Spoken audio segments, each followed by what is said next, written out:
Now, last week on Checkpoint, you would have heard we spoke with several Queenstown tenants sharing houses with up to 20 others and paying $175 each for the privilege.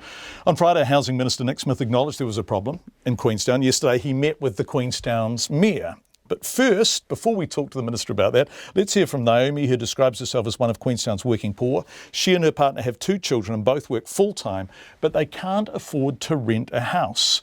So she and her family live in a little cabin. They're paper-thin walls. The windows are single glazing. We have changed it up a little. We have put bubble wrap as our form of DIY double glazing. There's no doors on our bedrooms. So pretty much my partner and I, we share a lounge/kitchen/bedroom,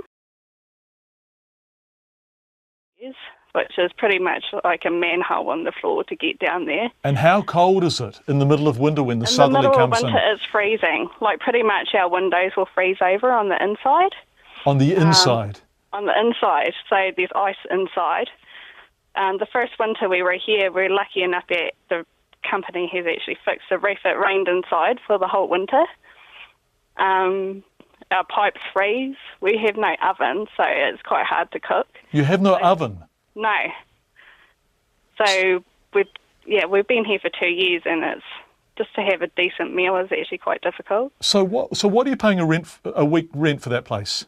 We pay $220. Which in Queenstown is just nothing, right? Yes, but what does it cost to heat it? So in probably the middle of winter, our power bill jumps from about $200 a month in summer, which is still quite expensive. But in winter, we get up to about $800 a month. $200 a week? Yeah. So that doubles your rent? Yes, it does.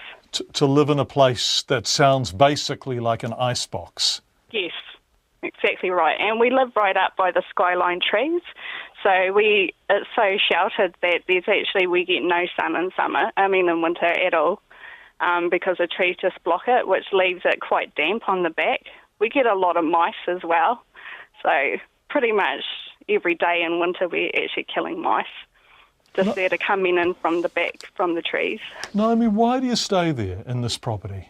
Because we've got no really other option. My children go to school here. Yes, we could move back, because I'm from Invercargill. I could move back to Invercargill, but I don't want to take my kids out of school. They're really succeeding here and enjoy everything that there is to offer in Queenstown. And have you and your partner both got jobs? Yes, we both actually have quite well-paid jobs. I would consider ourselves like middle-income family. But you can't afford to live anywhere better than that? No. This is what we just have to deal with if we want to stay in Queenstown. And you want to keep the jobs you've got, and you want to keep the kids in the school they're in? That's right. How common is this kind of thing? Or are people who are in better places scrimping and saving and spending every penny they have on rent? Yes, pretty much. We're not the only family in the cabins. There's quite a few, and they have more children than we do.